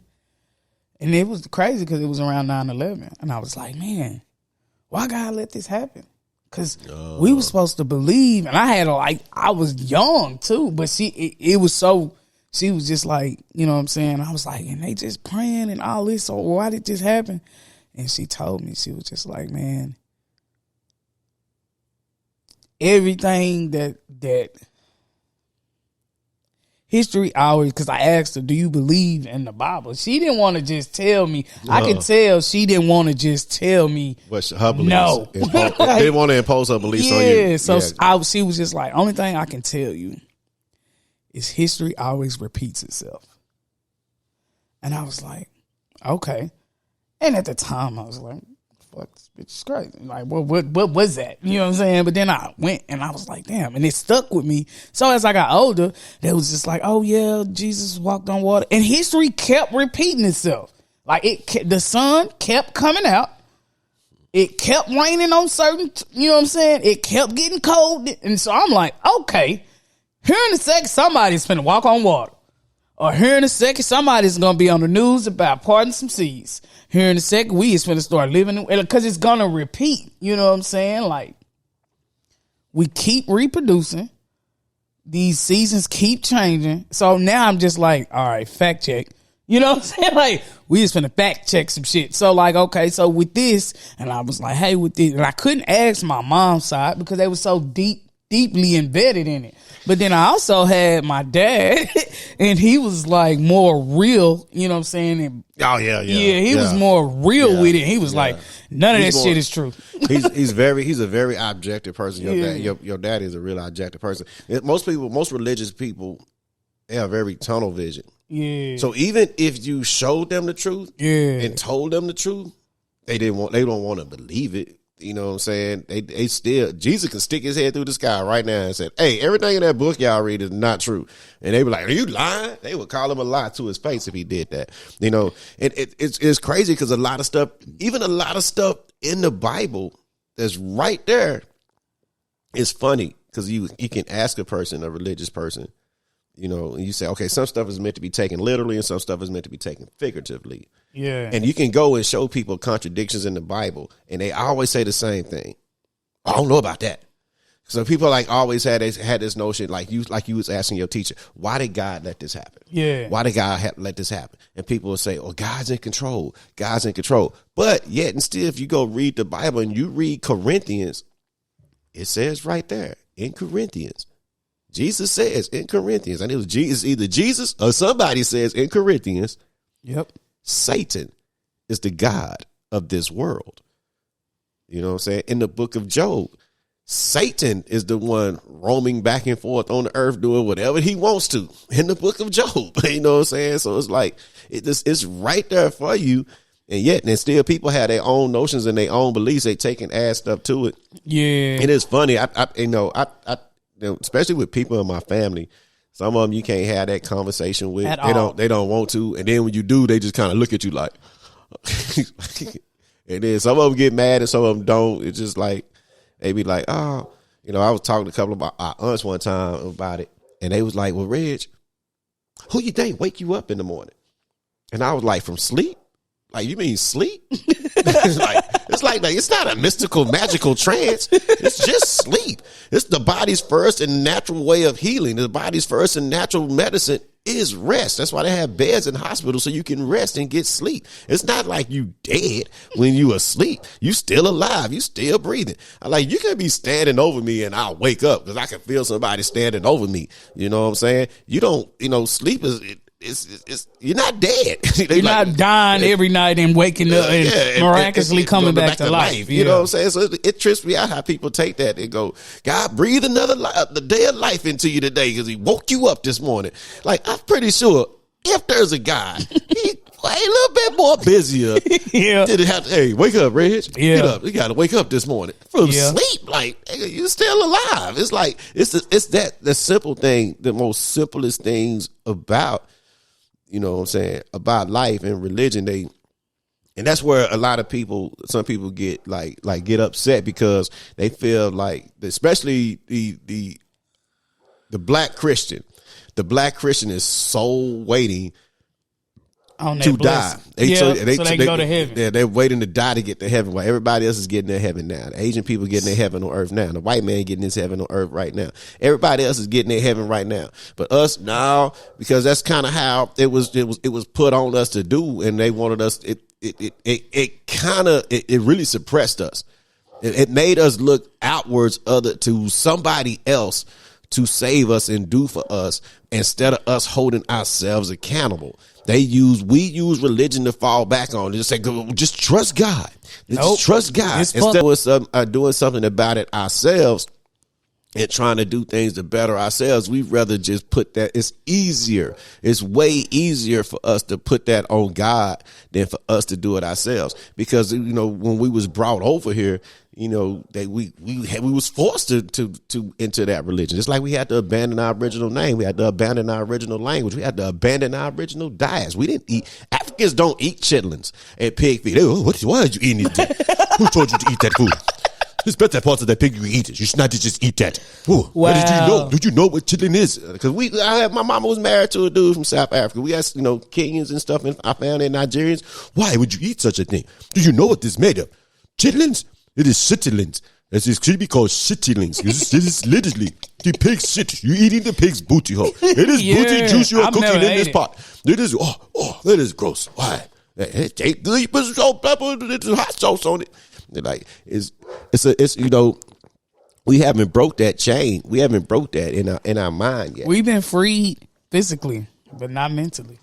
Yeah, we got to free ourselves mentally. But, you know what I'm saying? But yeah, it's hard. It's hard to talk with, and like, that's what I want to do. Like, far as like with my stand up, I've been trying to incorporate that in my stand up, but I know it won't. It'll go over on white crowds. It won't go over on black crowds. No, but I ain't targeting black people neither because y'all don't really want to pay. White people will. They don't care. They can laugh because they can take it as a joke and understand it. Look at the funny parts of it. Yeah, just look at and black people. You can't make fun of religion with black people. Yeah, because that's all I know. I be hearing like, growing up from like 14 all the way to, I didn't have a clear understanding of what I wanted to believe in or what to not, because I was at war with it. Once I got the fact that this is a load of shit, I was mad. It's just like if I lied to you all your life, and when you finally find out the truth, you're gonna be mad at me. You know what I'm saying? And then I tell you that you still. I felt betrayed. I was like, oh, hell no. Because praying that God is going to heal you from your sickness. It's just pray about that. Ain't going to work with me. I will correct a person all the time. I had to come up on $3,000. I have to come up on $3,000 by Friday or I am not going to get what I want. All right. So if you tell me and I sit there and I probably would never come back over here, Reg. If I tell you, Reg, I got a car, I got 3 weeks to come up on $3,000. If you don't tell me other than you better do some overtime at work, don't be spending no money. If you don't tell me shit like that, if you sit here and look me in my eyes and say, pray about it, God gonna see you through, I would probably, this show would no longer, it'll be done. I won't even use, I would look directly, Disciples of Kolord has canceled because I don't understand this man's way of thinking. You know what I'm saying? You can't sit here and tell me to pray and God is just going to throw it in my hands. No, bro, but that is what we lean on it. Like, no, bro, you got to get out and get it. I do pray. I be like, man, but I call it manifesting. And I try to manifest. I'm like, man, give me the strength. I know I need this money. I know I have a goal to reach, and I know I can reach the goal. But give me the strength to reach the goal. Give me the determination and the willpower to reach the goal. Give me clear. I have to stay focused. I need to focus. I don't, I got it on my arm. You know what I'm saying? The serenity prayer, the wisdom, the courage, you know what I'm saying? Send me, I need that. And I'm manifesting that in me. So I'm basically going in like the NBA, them athletes, they go in, they don't pray. Oh man, I'm going to pray that I get a touchdown. No, I'm getting a touchdown and I'm playing. You turn into that beast. But if you lean on like, oh, well, God, I'm going to pray. No, I mean, and some of them do, because you hear a lot of them say, I have, a God-given talent. And a lot of people say that they have a God-given talent, but those people, they didn't wake up like that. They worked. Yeah, you worked for that. If you was born to be taller, it's probably because, we had this quick twitch fiber because, during slavery, they built the strongest man, the strongest woman. That's why we're naturally better athletes, than other people around the world because of slave breeding. But like for me, far as a religion go, I can look at it and call, I know the difference between chicken shit and chicken salad. Mm-hmm. So it was like, okay, but I just couldn't completely dismiss it because it was so deeply embedded in me. But what I did do, it changed the way that I developed my own personal relationship with God as I understand God to be. Thanks. Not the way that other people may think God is and what God does for them. You have to get up and do it. It's not I believe that God lives within me. I didn't looking at no clouds or, crazy. With no puppet strings. This is in my plan for you. No, because if you read the Bible, you can tell it ain't no plan. God asking too many questions for it to be no plan. He didn't know where Adam and Eve was after they ate from the tree. He was looking for them. They was high. How you not know where they at? There's just two people. Like, how you not know where they at? And he was like, oh man, he was asking too many questions. Like, oh, who told y'all was naked? We were high because we were naked. Who told you were naked? What? Did y'all eat from the tree? Like, the woman you gave me the fruit. Like, it was a lot of questions. Like then they had Cain and Abel, and Cain killed Abel, and it was hiding from God. And it was like, wait, where your brother at? He didn't know he was dead. How you not know he dead? Like, where your brother at, man? And Cain was like, man, I don't know. Am I my brother's keeper? It was like, and he didn't know until Abel's blood cried up from the ground. It was like, hey, I read that. I was like, I felt like you. I'm like, I've been lying. Yeah. Like, I don't know. You got to understand. Feel betrayed, man. I don't feel betrayed. It just, it made me realize I was led down the wrong path. It wasn't that I was led. It was who I chose to listen to. Yeah. But it was just, you got to understand that not everybody thinks the same way that you think. Not everybody can process information the way you process it. Because even though my grandmother was one way, a very devout Christian, my grandfather was not a Christian person. So he was more objective when it came to religion. My grandmother was way more subjective. You know what I'm saying? But she would not argue with him about the points he made. The very same points I just made. It was stuff. It was like, hey, this is right here in the Bible. Like, how do you not see this? And that's how it worked out for me. I couldn't abandon my common sense. There you go. Because I studied different religions. I didn't practice different religions. But when I studied different religions and read different stories from different religions, and I was like, ooh, that sounds stupid. That sounds crazy. And then when I talk to these people that practice those religions, they share those stories with me, I'm like, okay, wow, you believe that. And then I go read the Bible from my own religion, like, I cannot judge them for believing what they believe if I believe this. Yeah, I had to grow into that. I had to grow into. So I learned to love them all. Yeah. I had to grow into that because I learned to love all of them. You know, anybody, any religion, that's what you believe, and that's what you believe. If that make you a better person, then kudos, man. If that makes you, you know what I'm saying, better as a human, then I'm with it. I'm with it. I can't talk to Christian people. Only ones I can talk to are Jehovah's Witnesses. Those are the only ones I can talk to. I can be straight up with them and say stuff to them, and they be cool. If I talk to like Baptist pastors and stuff like that, they'd be like, "Who taught you that?" And then no, like I was supposed to know certain things. Like, who taught you that? Like, this would kill me. I might be wrong, but this is just what I think. I'd be like, okay, so I know I'm not the only one that think that this is bullshit, right? I be thinking that the pastors, they know it's some bullshit, but they capitalizing off of it, and you know it's some bullshit. Because you had to read this. Some of them do. Yeah, I feel like some of them do, the ones that really just winning off of it. You know it's some bullshit, and you know instead of, you know what I'm saying? But you know it. I'm just going to keep shit. They believe it ain't my fault. You know what I'm saying? It's like, shit. It's my fault you dumb, and you believe this shit. Go on, put your offering in. Yeah, you know what I'm saying?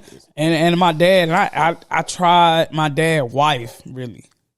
And I tried to, I was really, man, that was a battle for me because I felt like, I'm like, God damn, I don't know what to do now because now I done got this, like, my eyes is open, you know what I'm saying? So I'm like, where do I go from here?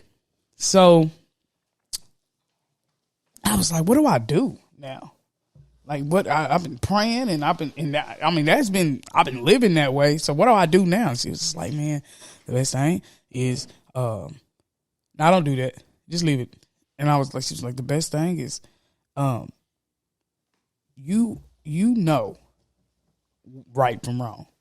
You don't, it's certain things, you know, like, you just naturally know not to wake up and kill your mama. And, you know, it's just the 10 Commandments are just something that you just know. Not like, oh, honor thy, no, not that shit. But I'm just saying, it just makes sense. Like, honor thy father and mother. You like, I didn't really feel like killing them anyway. You know what I'm saying? It's like, love is not, hate is taught. Love is just natural. So you naturally know he is inside of you. That's it. He give you all the tools to get what you need done. He give you 10. And you look at your hands, you be like, damn, I really needed these 10 fingers. Like, oh, the way my brain works. Damn, I really needed that. My legs and my 10 toe. You cut off a toe, you kind of off balance. Damn, that was a nice look. And that's all you need. Go. You know what I'm saying? He was like, just like your child. You raise them and you give them the tools to succeed in life. If they don't succeed and they choose not to use those tools, then ain't no praying. I'm not going to use my arm and I'm just going to pray that it. No, I gave you that arm. You better use it. You know what I'm saying? He was like, that's just taking the training wheels off. And that's all it is. Like, and so I had to go with that. I'm like, okay, so that's what it is. I got to go out and get it. And I ain't going to lie. She turned me into a full blown, like, goal chaser. Like, I'm like, I'm finna do this. I'm doing this. And then most people, they be like, that's far-fetched. And I'm like, this is what I want to do, though. Like, that's what the successful people do. Yeah. Successful people plan, you know, they plan, they have actions, and you don't succeed without failing. Yeah. You know, so and that's what they do. That's the only thing that's separated. There are people who are scared to fail. Yeah. There are people that are going to work to get what they want. And there are people that are going to work for the people. It's you know, it's a yin and a yang, you know, but, you know, some people use, you know, they will use religion, you know, some of the more powerful and rich people, they are not religious people. Yeah. And most of them, because they know, you know, that it's not, a lot of them have done a lot of underhanded stuff to get what they want. Yeah. You know, so I hate to throw out TD Jake's name, but dude, you got an ATM in your church. When that first time, I'm like, this got an ATM in his church. He's selling stuff in this. He's selling stuff. He got a store in his church when he's selling stuff. I'm like, okay, I've read the Bible. Okay, that was the only time Jesus really got pissed off when he went to a synagogue and they were selling stuff in the church. And this dude is selling stuff in the church. I was like, and yeah, like I had a bad experience. We was going to this church with my my stepdad, my dad and my stepmama, and it was a new church. And I remember we went to this church, and the dude took all our money. You know what I'm saying? We used to cut yards and stuff on the weekends. So we go to like Sunday school, then went to church, and they had like 6 different, collections. They had a love offering. They had a building offering. They had a pastor's vacation offering. Then they had a tithe. They had all these offerings. I looked up, like all my money was gone. Then from this one Sunday at church, like, I ain't going back to this church. So one day we didn't go to church, and because my stepmama was sick, and the pastor came to the house. Mm-hmm. He straight came to the house, and they had my dad like, hey, Brother Hamilton, notice you wasn't at church this morning. Like, yeah, man, my sons, we had, I got this business on the side, so we had some work we did this weekend, and, we did that. We was a little wore out, and plus my wife is not feeling good. She's under the weather. He's like, oh, she okay? Like, yeah, she'll be okay. She'll be okay. He was like, oh, okay, that's good. I just wanted to check on y'all. He said, but by the way, I need to get the tithe for this week. Mm. And my old man went in the back, got his checkbook, wrote him a check, walked that man outside and said, now, look here, I'm going to tell you something right now. I'm going to give you this check. But then firsthand, giving you a little warning. We won't be back at your church next week. Damn. Or the week after that.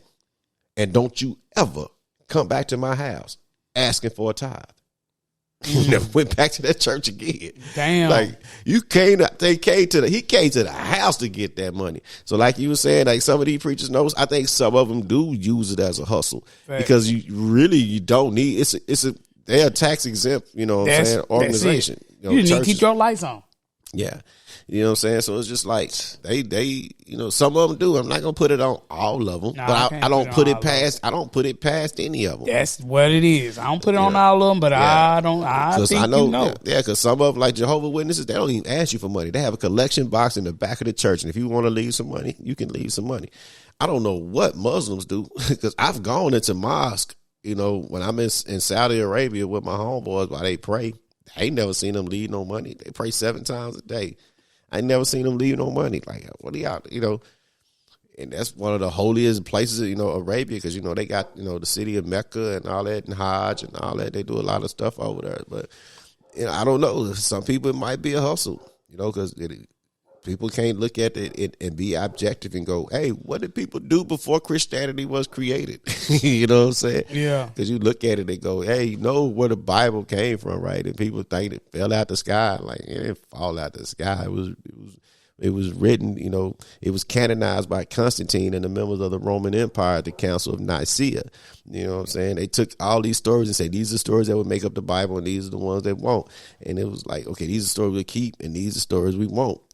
And they got people names in the Bible that like, okay, people don't have those names today. Matthew, Mark, and Luke. It's like you might as well have the book of Jimmy, Scott, and Jason.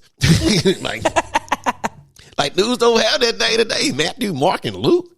In the Middle East, they don't have those type of names over there. Like, there's no Reginalds in Africa.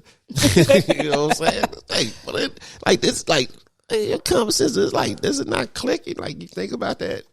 And some people don't. It's like, so I didn't get mad at anybody because I understood how it happened. It was passed down through slavery. A lot of stuff was forced on us during slavery, and we still slaves. As a young adult, I did get mad. I was mad for a second. I was like mad. I really want to say I was mad because I was confused. Yeah. I mean, I was still young, so I just didn't know what the hell was going on. I felt like I was like, God damn, the rug gone. So now what I do? You know what I'm saying? And then I got the people that I actually go to for guidance. That shit, they didn't even know what to do. They was like, I don't know what to tell you. So it was tough, but I'm glad I went through it, and I'm glad I could speak about it because I used to get mad at them. Man, that's bullshit. I don't even. Hey, if that make you great, then hey, that make you not want to blow your brains out, and it make you go through your day better, then hey, more power to you. But me, I'm a little bit more realistic. You know what I'm saying? Yeah, I have no problem with any of them. It's just when they try to make me feel bad because I don't think the way they think. Yeah. I believe what I believe just because we was raised that way. Yeah. That's the only thing because nobody else feels that way about me. Other people that I meet when I travel, they have no problem with me. But it'd be people, not necessarily even people in my family, but just other black people be wondering. I had a dude get mad. Call you a devil, right? Yeah. Yeah. But, I don't know. I had a dude get mad at me one time, right? At this place I work at now, when I first started working there, 15 years ago. And both of us had just started working there. We were both contractors. And it was right before Christmas, a couple of weeks before Christmas. And he was a cool dude, black dude. He was cool. And the dude was talking about having his daughter write letters to Santa Claus. And I didn't say nothing to him. I was like, oh, okay. And we was we had been chopping it up for 2 weeks. And he was like, yeah, man, my daughter write a letter to Santa Claus. I'm like, oh man, that's what's up. Yeah. He said, do you have your daughters do that? I'm like, hell no, my kids don't believe in no Santa Claus. Teaching my kids no shit like that. He was like, what? He got pissed off at me. Yeah. He was like, man, that's the problem I got with people right there trying to make people grown, trying to make their kids grown before they, before they're actually grown. I'm like, I ain't asked my child to get a job. I ain't tell her to get no job so she can pay any bills. I like, dude, I just choose. I'm like, I hate you up and upset you like that. But, I choose not to lie to my child. I'm not mad that you choose a lie to yours, but don't get mad at me because I don't choose a lie to my child. Yeah. And my coworkers, like the people that we was working with, they were just like, this nigga deep. This nigga deep in the mother. He like, you're so cold blooded. You like the way you did that. He was like, you shut him down so fast and so quick. You know what I'm saying? Because all of us was like, oh, wow, that is bad. He doesn't teach his child about Santa Claus. These kids don't believe in Santa Claus. And I was like, but the dude was like, the way you came back at him, though, that was just like, he was like, hey, man, I'm not mad at you. He said, I choose not to lie to my child. I'm not mad at you that you choose to lie to yours. It's like, why you want to be mad at me? Because I don't want to lie to my child. It was like, everybody say, we couldn't even say nothing after that. Like, huh. Reg, I'm going to tell you something. What? You did not know this, but I'm going to tell you this because I don't really think you know this. You told this story when it happened over, me and George was over there and Ed was over there. And this is when I was with George. I was 15, I think 16, when you told this story, right? Yeah, for real. Swear to God, you said you came home and said it the day it happened. I was just so happy to be there, right? Yeah. And y'all was playing the game and you was just like, yeah, that's what happened today at work. And I was listening. It wasn't supposed to be. I mean, I was a teenager, so I felt like I could listen to what you were saying. Yeah. And I was like, damn, that makes sense. You know what I'm saying, right? And it's stuck. It's like certain shit people say to you, it stick with you, right? Yeah. And to this day, you can ask my daughter. I never lied to her about that shit. And I say this story. I was like, I'm not lying to my. And then even her daddy was like, I had to tell him, and he was like, and I said, your exact, because it stuck with me that strong, because it was some real ass shit, and I was just like, that nigga is right. You know what I'm saying? And I was acting like I was on your computer, not listening to y'all conversation, but I was like, damn, that's some deep ass shit. That is right. And I think I had Journey 6 years later, and then I was like, yeah, we not lying to her. And then we was sitting down smoking, y'all was chilling and stuff, and then we sitting down smoking, and I was like, yeah, because I don't think it's right to lie to our children. And he was like, well, what if my mama? I said, if she wants, just because she lied to you, we got to lie to our child. He was like, damn, that is right. And I was just Santa Claus got, no, we bought that for you. Here you go. You know what I'm saying? I said, nope, no Easter Bunny neither. You know, I don't want to lie. And then, literally, it's another man running around here, a grown man. Because you told me that story and I told it to him. He say the same shit. He say that, I'm not going to lie. I don't lie. We don't lie to our kids.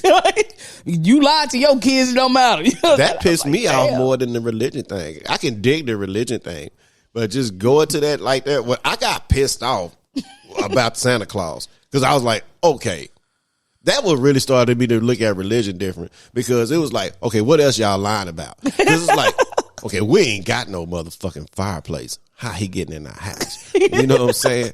Okay, and we was badass little nigga kids.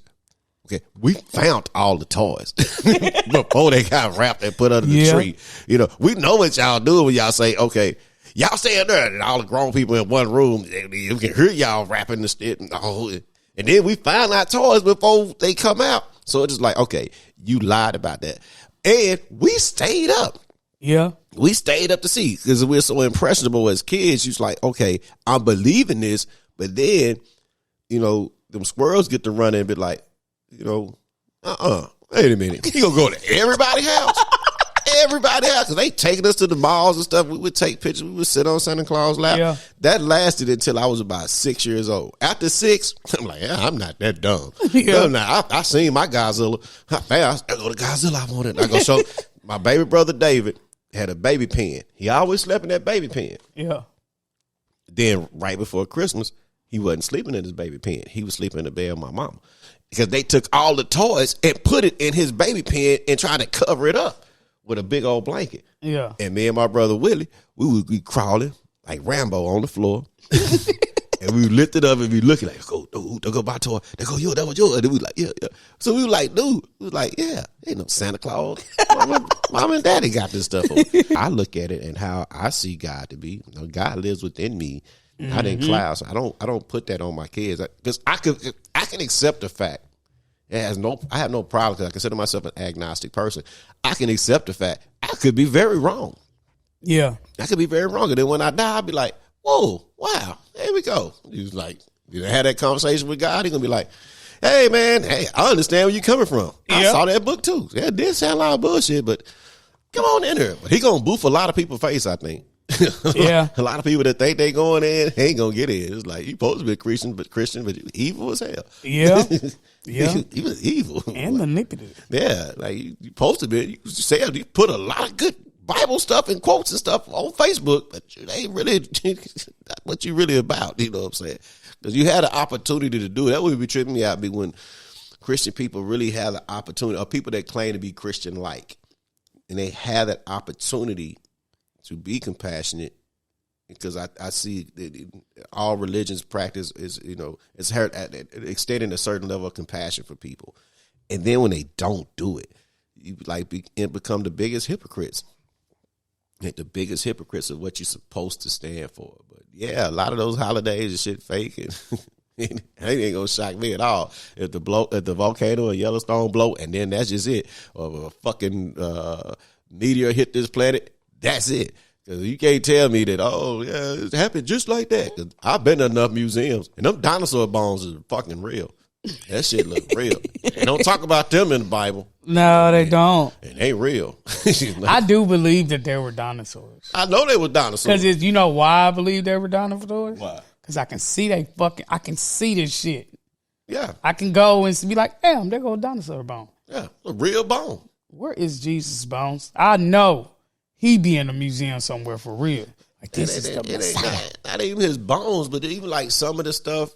Naturally, we won't have his bones because he rose from the dead and went. Oh, he did. He dipped out. Yeah, but you at least see the boat from like, you know what I'm saying, from the flood, from Noah. Like, okay, he built this big old boat. This boat should be around. Yep. And he didn't go get no two of every animal. I was talking to one of my homegirls, right? Because she's so religious, and I was like, okay, how you get the kangaroos? There ain't no kangaroos in Africa. How do you get the Tasmanian devils? And she was like, Tasmanian devils is real? I was like, yeah. Shit, yeah, Tasmanian devils are real. She's like, do they be spinning around and stuff? I was like, no. They just little black and white little animals, noises. They make that noise. I got to look them up. I seen one. I seen all of the Tasmania. Yeah, dingoes and all that shit. They live in Australia. You couldn't get that shit. Shit. Some animals are indigenous in certain parts of the world. The whole world didn't flood. You didn't get no polar bears. You didn't see not 1-2 pair of polar bears on that night. Mm-mm. How did he feed them? And what did he do with all this shit? And why they didn't kill each other? Because it's some. Still a lot of common sense stuff that people don't, because I mean, one of my aunties said, back in the day, man could talk to the animals, and animals could talk back. And I was like, oh, goddamn now. You really think I'm stupid. You going to tell me that you can talk to the animals, and animals, they were just talking to each other, and they can't do it today, but they did back then. Like, I just give them that. So I don't even argue with them. I just like, it's cool. I do appreciate being able to have philosophical conversations with people about religion, about a lot of different stuff. But it's cool to be able to talk to open-minded people about religion. And the only ones I found that I could do that to have been the Jehovah's Witnesses, because they just look at you and go, yeah, that makes sense. Because they take a lot of stuff from the Bible direct, and they be like, I be looking at like, yeah, but what about this? It's like, yeah, hey, I understand that. I understand how you feel that way. I'm like, what? like, yeah. He said, but, you know, I'm just telling you what I do and how I feel. But I'm like, wow. A lot of people are not like that. It was like, nah, don't know what to tell you about those people. They was like, I had some people, man, they was cool, man. They used to come by my house, especially with like me and my ex was together. And like, dude used to come by all the time and leave stuff. I bet she told him, don't come to the house no more. I'm going to hit her up and ask her, did that man still come by the house? She probably told him, we're divorced. Don't bring any more of your Watchtower stuff over. She's Jehovah's Witness. Is that how she sounds? Nah, I don't know what she sound like. I bet she probably had the kids tell that man, register live here no more. Looking ass. That's crazy. Give my address. Tell Mr. Kenner come over here, Pastor Kenner. He come by here. Man, that's dope. Yeah. That's dope today. Today was dope, man. It was, man. It was Love chill. Coming over your house and just talking shit. I'm going to start hooking us up with the cocktail. We finna start mixing it up on y'all for real. Oh, yeah, because I got we got to try out some of Kendall drinks. I'm gonna send you some of his stuff through Instagram. Shout out to Kendall because I thought you was bullshitting. I thought you was just throwing shit together. I actually followed one, and I love you though. First and foremost, but I actually followed one of your drink recipes, and man, pretty good. Man, that man right there, I don't know if he getting them from somewhere, but I'm getting them from him. But man, that man right there, we got to at least do one of his drinks a show because that man right there. Oh, yeah. All the bartenders, he learned to mix up different stuff. He funny as hell, too. He funny as hell. Cool. But, yeah, man, that was fun. I love kicking shit with you, man, and it was fun. And I love that we got people that love to hear us kick shit. And if we offended you in any kind of way, we are how you say it? Unapologetic. Yep. And I do apologize.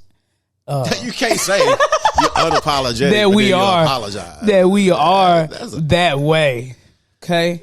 We did the deal as a show is to share ourselves with you. You know, that's it. I'm pretty sure a lot of people don't feel that same way. But I agree with her. I hope it didn't offend you for some people that are very, very sensitive when it comes to their religious beliefs, especially, black people. Mainly be black y'all. People. Especially be y'all. But they just say, but if something offended you, probably because it was true, because one thing they do say, and it stands the test of time, the truth hurts. Doesn't it? That's just, and that's just our truth, the truth of our opinion. I put it like that. The truth of our opinion on some stuff. Yeah. So that's it. I mean, it's, but we still love you. We still love you. Even though you might not love us because we don't believe what you believe, but I still love you. We still love you. Still love. So we pray for love. You should listen to that song by Rod Wave. I know you don't like him, but I don't like him. It's like he's sad. Yeah, nigga. He got a song called "I Pray for Love," and I like that song. I pray for love. Yeah, okay, I might check that one out. Yeah, I like that song. Pray for love. Hey. Yeah. Even though we can't play other people's music on here without getting a fucking waiver sign, I think that's stupid.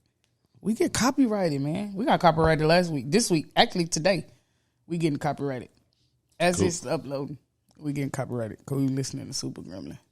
Okay, cool. It was jamming. Did you like that song? I never. Did you like that song? Super Gremlin. Yeah, we could be the one we listened to last week. Oh, we could be superstars. I don't remember listening to it again. I learned I do have me, myself, and I am so fucking entertaining to myself. I laugh and trip with myself all the time. He's very entertaining. So entertaining. Sometimes I just call and just be like, "What you doing, Reg?" Yeah, you tripping. I just be tripping on shit. But yeah, no, facts. That's my son of a quote. Stop watering gardens that have absolutely no potential to grow. We appreciate y'all for watching tonight. Thank you. We love y'all. Love y'all. And we'll be back next week. For sure. What they say? If the Lord say the same. If the soul Lord will it, if he wills it, that's what they say. Yeah, that's what they say. If soul Lord wills it, yeah. Man, we all they say is, "I'm gonna stop." The guy was saying, "Nigga, why was you talking all that?" Like, it's cool. But we appreciate do not let our opinions affect your beliefs. You know what I'm saying? Don't. We just sharing our stuff. We just sharing ourselves. I hate to say, don't say told you not to believe that. Because sometimes my sister think that. She was not like me talking to my niece or daughter. Because she was like, Reg is crazy. I ain't crazy. I had to tell her that all the time. She say, I'm crazy. I'm not crazy. So, yeah. Man. Thank y'all. Man, we appreciate y'all. Good night, man. I hope y'all have a wonderful week. Yep. Prosperous. Successful. And energy. Energy, you definitely need that. I be needing that shit. They come out with some good shit. Yep. Thank y'all, man. We out. All right. Peace.